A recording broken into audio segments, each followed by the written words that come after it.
Es una de las políticas, periodistas e intelectuales más sagaces de Iberoamérica. Ha recibido numerosos reconocimientos, entre ellos el micrófono de plata de la Asociación Española de Periodistas de Prensa, Radio y Televisión y el Premio Sociedad Civil por el think tank Civismo. Defensora de la democracia liberal frente a sus enemigos, el populismo, el nacionalismo, el separatismo y las políticas identitarias.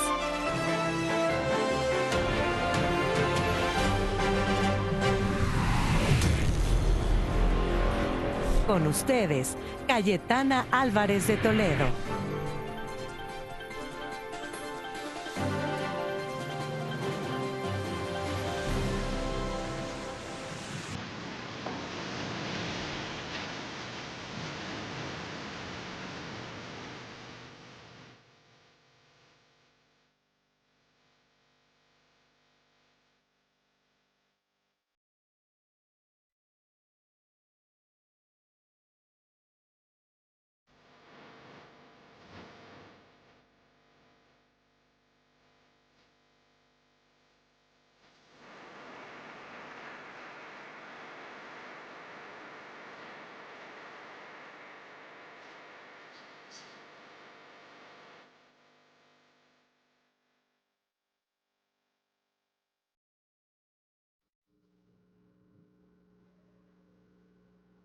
Buenas tardes.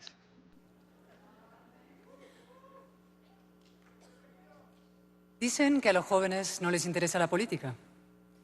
Dicen que a los jóvenes no les preocupa la democracia. Dicen que los jóvenes no son conscientes de lo muchísimo que costó sacar a México del laberinto autoritario. Dicen que los jóvenes no harán nada para acabar con el populismo, la corrupción y el crimen organizado.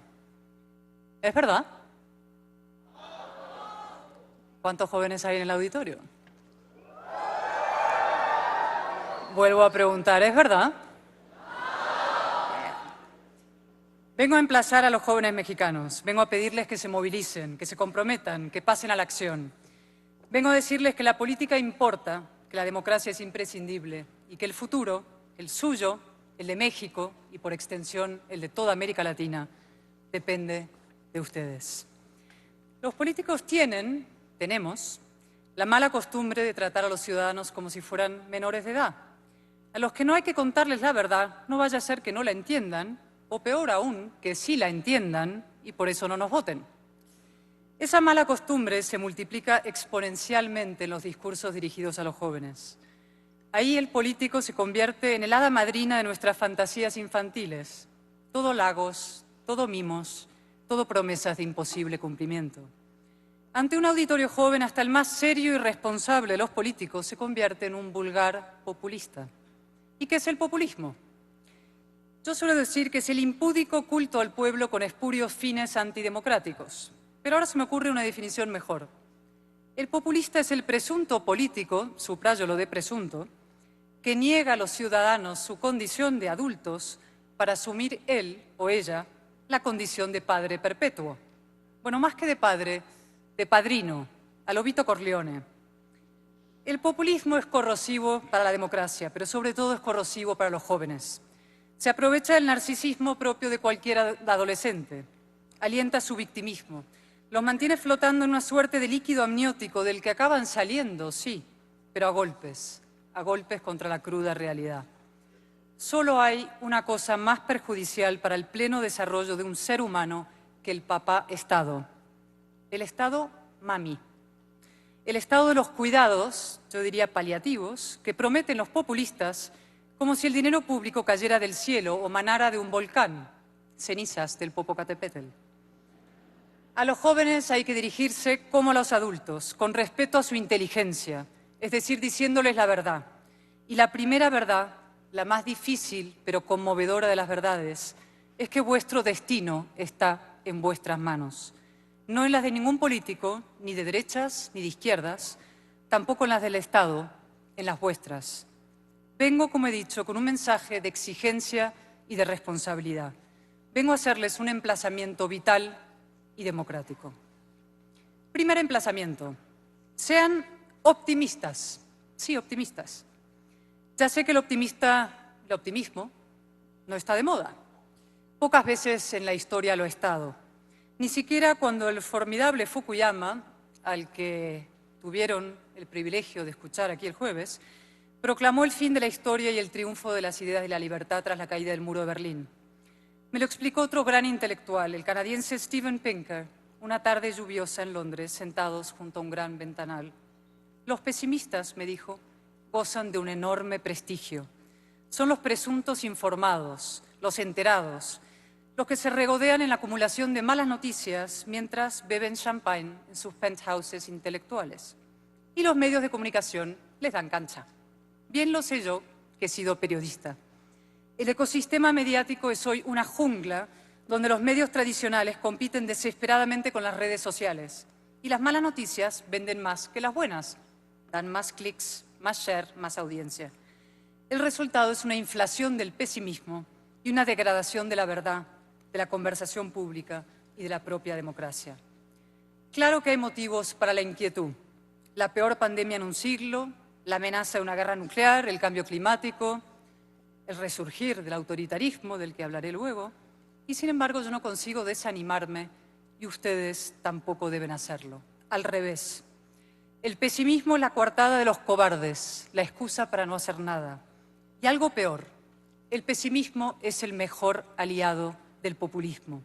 El apocalipsis es otra forma de utopía que los populistas aprovechan para justificar la llegada de un Mesías, un caudillo, un salvador. Ellos mismos, claro. El optimismo, en cambio, el optimismo racional, a lo Matt Ridley, otro gran pensador, es combativo y constructivo. El optimista se levanta del sofá y hace lo que tiene que hacer cualquiera con un mínimo conocimiento de la historia y del impresionante progreso que la humanidad ha experimentado en los últimos 3 siglos. Trabajar para que ese progreso continúe. Asumir tu responsabilidad, bajar a la arena, defender el legado de luces de la Ilustración, luchar para mejorar tu vida y la de tus vecinos, intentar que cuando llegue la muerte, que llegará, mi optimismo tiene un límite, alguien escriba en tu lápida, con mano agradecida, hizo todo lo que pudo, por él o por ella no quedó. Ese es mi lema vital, que por mí no quede. Y ese es también el primer emplazamiento que les hago hoy a ustedes, jóvenes mexicanos, que por ustedes tampoco. Segundo emplazamiento, sobre una cuestión decisiva, la educación. Roberto, viva la Universidad de la Libertad. Yo les digo, ¿ves? Segundo emplazamiento sobre la educación. Cultiven el mérito, el esfuerzo y la excelencia. Tampoco están de moda. Y les voy a poner un reciente ejemplo español. El gobierno socialista ha reformado hace poco la Ley de Educación para introducir las matemáticas socioemocionales con perspectiva de género. Han oído bien, lo repito por si acaso. Matemáticas socioemocionales con perspectiva de género. Tiemblan los chinos. Lo saben los empresarios que nos acompañan hoy, que son muchos, y se ha dicho esta mañana. Las empresas hoy compiten casi salvajemente para captar talento. Pero claro, para poder captar talento, tiene que haberlo. Y a este ritmo cada vez habrá menos. Uno de los fenómenos más nocivos de la última década es la destrucción de la figura del experto, derribado de su pedestal, como las estatuas de Colón, de Washington o de Hume. El periodista degradado a la condición de tuitero, el parlamentario, yo, reducido a palmero, el científico homologado al curandero y, en cambio, el influencer convertido en preceptor, el tiktoker ensalzado como un oráculo y cualquiera elegido presidente del gobierno. Estamos en la era de la mediocridad.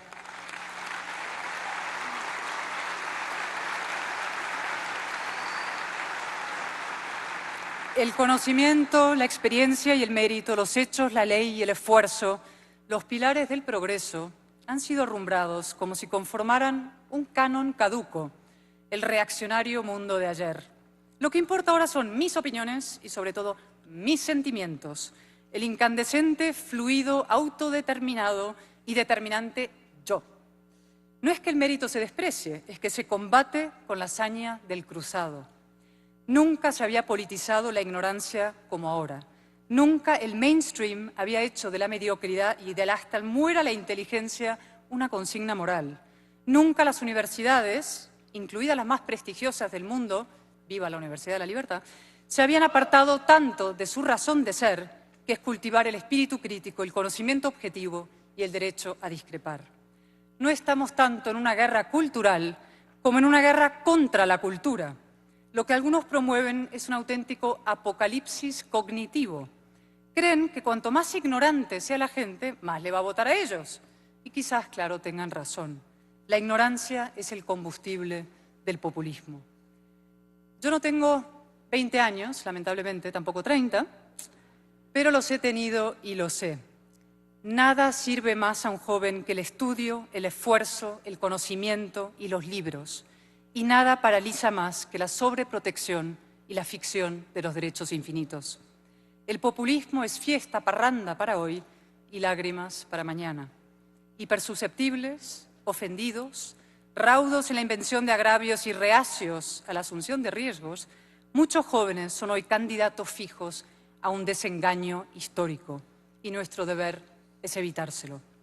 Estimados jóvenes mexicanos, disfruten de la vida, aspiren al bienestar y la felicidad y al placer, pero no atiendan los cantos de sirena que de quienes se los prometen gratis total. Acabarán contra las rocas. Exijan a los políticos que les digan la verdad, que no será siempre cómoda, pero es el suelo más firme que pueden pisar. Sepan que el mérito existe, que la excelencia importa y la valentía es imprescindible. Y huyan del victimismo social, identitario o de cualquier tipo. Las políticas identitarias son la moderna modalidad de la servidumbre. Nos tratan a las mujeres y a las minorías como menores de edad a perpetuidad, como seres débiles necesitados de tutela ajena. Y yo no acepto ninguna tutela, ni la tutela de un hombre, ni la tutela de una mujer. Reclamen, por tanto, su derecho a ofender y a ser ofendidos, porque en esa transacción adulta residen el pluralismo y la verdadera tolerancia. Y prepárense para competir, es decir, para vivir y trabajar en el mundo real, que no es el del útero materno, sino al intemperie. En definitiva, como muy bien decía Ricardo, háganse dueños de su propio destino. Incluso contribuyan a un mejor destino colectivo. Les aseguro que pocas cosas hay más gratificantes. Y ahí quería llegar, a mi tercer emplazamiento. Apreciados jóvenes mexicanos, implíquense en la política. Sí, en la política. Eso sí que no está de moda, ¿eh? Hace unos años murió mi maestro y mentor, Sir John H. Eliot, uno de los grandes hispanistas de todos los tiempos. Con él descubrí la historia transatlántica, la gloria azteca, la noche triste, el México barroco y virreinal. Con él visité por primera vez esta bellísima ciudad de Puebla de Los Ángeles, siguiendo la pista de un personaje polémico y fascinante del siglo XVII, don Juan de Palafox y Mendoza, un reformista, un idealista, un justiciero. Y con él aprendí también que el individuo tiene una influencia decisiva en el devenir de la historia. Hitler o Churchill, Putin o Zelensky. Pues bien, cuando le conté a Sir John, una tarde, que había decidido sustituir la delicada penumbra de los archivos mexicanos por la estridente redacción de un periódico español, sacudió tristemente la cabeza. Le pareció una degradación impropia de una chica tan seria como yo. Cuando unos años después lo llamé otra vez y le dije que iba a dedicarme a la política, casi se desmaya. Cayetana, cuesta abajo y sin frenos. Pocos oficios hay más devaluados y denostados que la política, y con motivo. La tónica es la mediocridad, cuando no el esperpento. La política contemporánea se ha convertido en un plató de televisión en el que proliferan los payasos, los peleles, los patanes y los pendencieros. No hace falta que cite nombres, todos sabemos quiénes son. No andan lejos de aquí. Los políticos hemos desprestigiado nuestro oficio en una competencia desquiciada con el populismo, que en realidad no es una forma de hacer política, sino la antipolítica, su némesis y principal rival, porque se disfraza de política para destruirla desde el interior. El asalto al Capitolio, por ejemplo, o el estallido de violencia que liquidó la Constitución chilena, y ahí siguen, o el referéndum ilegal de independencia en Cataluña, donde vengo yo, en 2017. O sí, lo diré con claridad. Las mañaneras del presidente Andrés Manuel López Obrador, en las que señala directamente a periodistas, empresarios y rivales políticos, en las que juega perversa y peligrosamente al divide y vencerás. Es fácil detectar a un populista. Su fin es el poder absoluto y su medio la polarización. En realidad, el populismo está al alcance de cualquiera. Basta plantarse ante una cámara y enardecer a las masas, tocar la fibra sentimental, pulsar las bajas pasiones, la envidia, el miedo, el odio, el rencor, denunciar el infierno en la tierra o prometer el asalto a los cielos, señalar a un enemigo fácil, la casta, el capitalismo, la oligarquía, Washington, los españoles. Hasta yo podría hacerlo. Soy casi tan criolla como AMLO. El populismo, queridos amigos, es el atajo de los mediocres. Para movilizar con la razón hay que valer.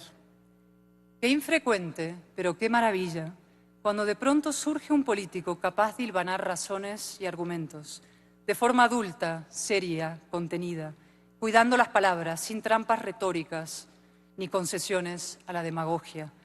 Un discurso poderoso en forma y fondo en el que brillan la belleza y la verdad. En ese instante mágico, el debate se eleva. El auditorio queda envuelto en un silencio respetuoso y reverencial.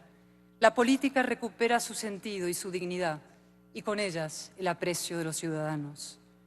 Es cierto, pocos oficios hay más devaluados que la política, y sin embargo, ninguno hay más importante. Los políticos somos la primera élite de la sociedad, en el sentido más grave y exigente de la palabra élite. Nadie carga con una mayor responsabilidad.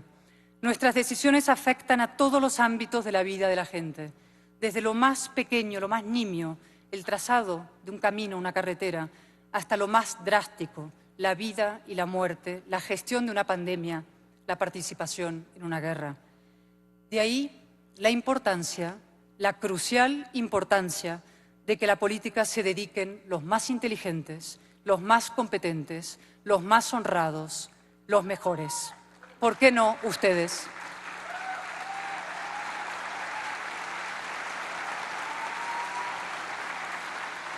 Insisto, ¿por qué no ustedes? Seguro que hay voluntarios en la sala.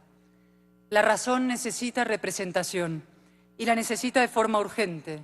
Por eso digo, dedíquense a la política y háganlo no solo sin caer en el populismo, sino fieramente contra el populismo para derrotarlo. Cuarto emplazamiento, vinculado al anterior. Defiendan la democracia. Bueno, hagan algo más que eso. Conviértanse en auténticos militantes de la democracia mexicana. Las encuestas en todo el mundo son preocupantes, también en América Latina. Muchos jóvenes empiezan a desvincularse afectivamente de la democracia y sus instituciones. Hijos de la larga paz liberal, o la dan por sentada o apenas la valoran. No han sufrido en carne propia su alternativa, el régimen de partido único, la falta de libertad, la censura, la dictadura. Yo tampoco. Y sin embargo, los veo venir. Ahí están, los burros de Troya de la democracia. Cabalgan a lomos de la ignorancia y la polarización. Se disfrazan de demócratas para reventar la democracia desde el interior. Convocan elecciones, sí, pero luego las amañan por detrás, compran votos y estas cosas. Aceptan que exista algo llamado oposición, algo llamado poder legislativo y algo llamado poder judicial, pero luego los mañatan, los someten y los sojuzgan. Por cierto, qué emocionantes las marchas mexicanas en defensa del Instituto Nacional Electoral. Ese es el camino de la militancia democrática, el de la movilización, el del coraje y la capacidad de desafío. Voy a hablarles con claridad por respeto a la verdad, a todos ustedes, y porque las circunstancias creo que lo exigen.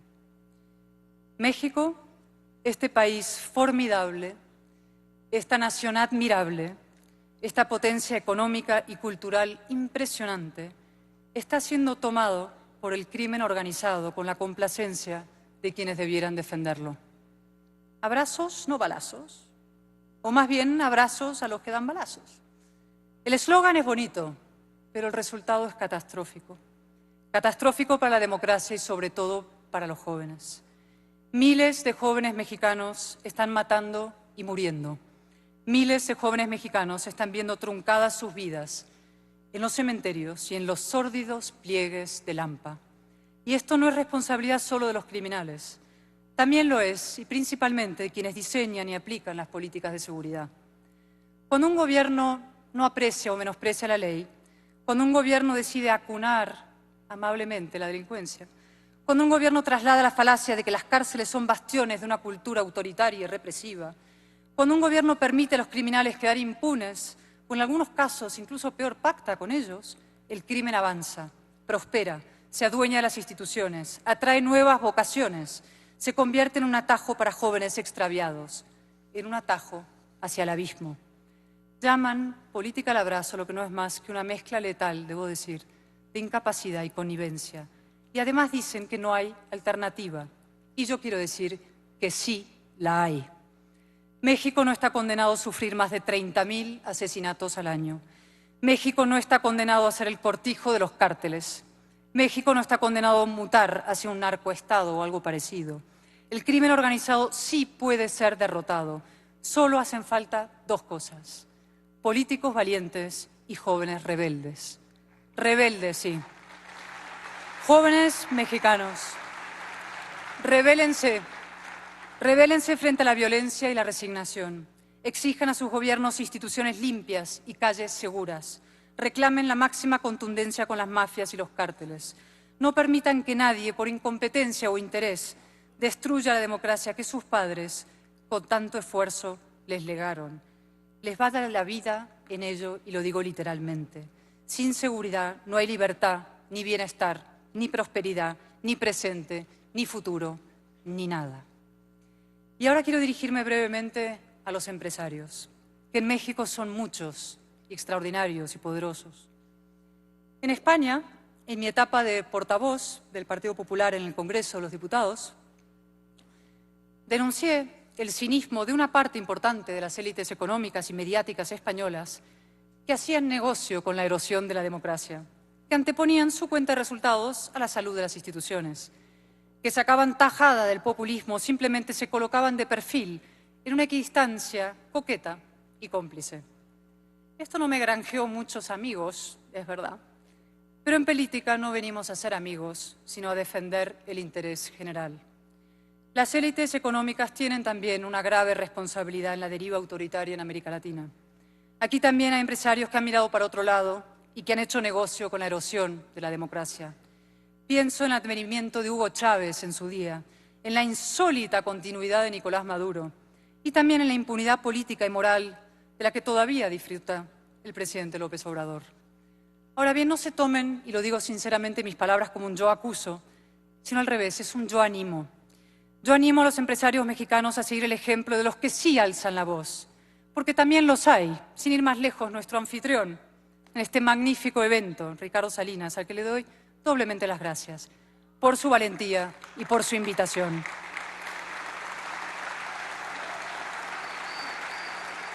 Les animo a desafiar las presiones y los linchamientos, porque los ataques a la empresa privada son el viejo recurso de los enemigos del progreso. Un país necesita inversión y crecimiento y empresas cuantas más y más fuertes mejor. Y les animo también a tomar partido, no por unas siglas, sino por la democracia. Implíquense en el debate público, apoyen a quienes combaten la deriva autoritaria, ayuden a que se consoliden liderazgos políticos inteligentes, honrados y competentes. Existen, pero en solitario su tarea se vuelve más que hercúlea, heroica. Necesitan del aliento y el empuje de toda la sociedad. Y aprovecho, si me lo permiten, para enviar también desde aquí un saludo cordial y con admiración a una mujer que no tiene miedo y que tiene un proyecto en las antípodas del populismo, un proyecto de unir para vencer y vencer para unir, que es Xóchitl Gálvez. En definitiva, lo que yo pido a los empresarios es que inviertan en la democracia mexicana. No hay inversión más segura ni a medio y largo plazo más rentable. Es una de las lecciones Sé que hay gente que discrepa y es buenísimo. Es una de las lecciones más sorprendentes y bellas de la historia. Lo moral es lo eficaz. Y acabo ya. La construcción del orden liberal costó sangre, sudor y lágrimas. Quedan pocos testigos de aquella gesta.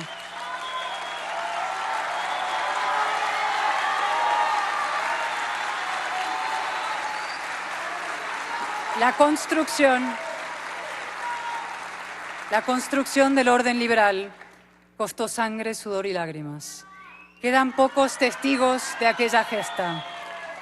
Tampoco mi padre, al que tanto adoré. La tolerancia es muy importante, cada uno tiene su opinión, es fundamental poder cultivarla y defenderla en libertad. Decía que la construcción precisamente de la tolerancia, el orden liberal, costó muchísimo. Quedan muy pocos testigos, tampoco mi padre, al que tanto quise y adoré. Él fue uno de los tantísimos jóvenes que se alistaron para luchar contra el nazismo. Miles, millones de chicos como él murieron en los campos y en las playas, en las trincheras y en los barracones, bajo las bombas del totalitarismo alemán. A sus cuerpos mutilados inertes se suman los de los millones de hombres y mujeres sepultados posteriormente por la aplastante maquinaria comunista. El orden liberal es una delicada mezcla de inteligencia, humanidad y valentía, y su defensa exige sacrificios a los que nuestra generación no está acostumbrada, pero no hay alternativa. Fuera del orden liberal solo hay fuerza y violencia, decadencia y degradación. Fuera de la democracia no hay libertad, ni paz, ni progreso, ni civilización. Y por eso, estimados jóvenes, voy a hacerles un último emplazamiento. Sean salmones. Sí, salmones. El salmón tiene una peculiaridad, y es que nada contra la corriente, río arriba. Un político español de la transición, un centrista encantador que se llamaba Alfonso de Senillosa, decía que en la vida se puede ser todo menos un cobarde. Y yo estoy de acuerdo. La valentía es una cualidad esencial, pero quizá hoy lo sea más que nunca. La cancelación y la intolerancia se han convertido en una práctica habitual en las democracias occidentales. Moralmente impune, agitando banderas sentimentales o identitarias, los iliberales plantean una disyuntiva perversa: sumisión o conflicto. Si no te sometes, te lanzan al paredón como mínimo de las redes sociales. Fascista, machista, racista, indeseable, te intentan acallar. A veces incluso consiguen echarte del tablero. A mí me ocurrió, pero bueno, volví. Y sin embargo lo digo y lo repito, entre el conflicto y la sumisión, yo elijo el conflicto. Primero, porque de tanto manosearlas, las etiquetas se han vuelto irrelevantes. Hoy en España, si no te insultan, te llaman fascista, no eres nadie. Se lo dicen hasta a Felipe González o a Joaquín Sabina. Y segundo, por un motivo más profundo, aplicable a cualquier aspecto de la vida. Se lo explico con amor a mis hijas de 12 y 14 años. El conflicto es parte inevitable de cualquier gran emprendimiento humano. La vida al baño María no existe. Imagínense el patriotismo a baño María. Defender la libertad, limpiar la corrupción, combatir el crimen organizado, nada de esto puede hacerse sin un alto grado de resistencia, sin conflicto y sin coste. A veces ese coste supera lo más sagrado. Pienso en María Corina Machado, una heroína en Venezuela, en Navalny, un mártir en Rusia, y en cientos, se dice pronto, de periodistas y políticos mexicanos asesinados en los últimos años. Su sacrificio nos señala el camino. Jóvenes mexicanos, son tiempos decisivos. No se distraigan ni se resignen. Acuérdense, el pesimismo es el principal aliado del populismo. La resignación te lleva a aceptar lo inaceptable desde la falsa premisa de que no hay alternativa y México la tiene. Hay esperanzas. Exijan elecciones limpias, voten con visión y con valor, defiendan su democracia, asuman su responsabilidad, sean adultos, sean audaces, sean patriotas, sean mexicanos, sí, en el sentido más exacto y emocionante de la palabra. Mexicanos, es decir, ciudadanos. En esa apasionante, difícil, noble tarea, contarán siempre con una aliada española que en la delicada penumbra de los archivos mexicanos aprendió hace mucho tiempo ya a caminar sola y que desde entonces no ha dejado de navegar contra la corriente, como el salmón, río arriba, siempre río arriba. Muchísimas gracias a todos. Muchas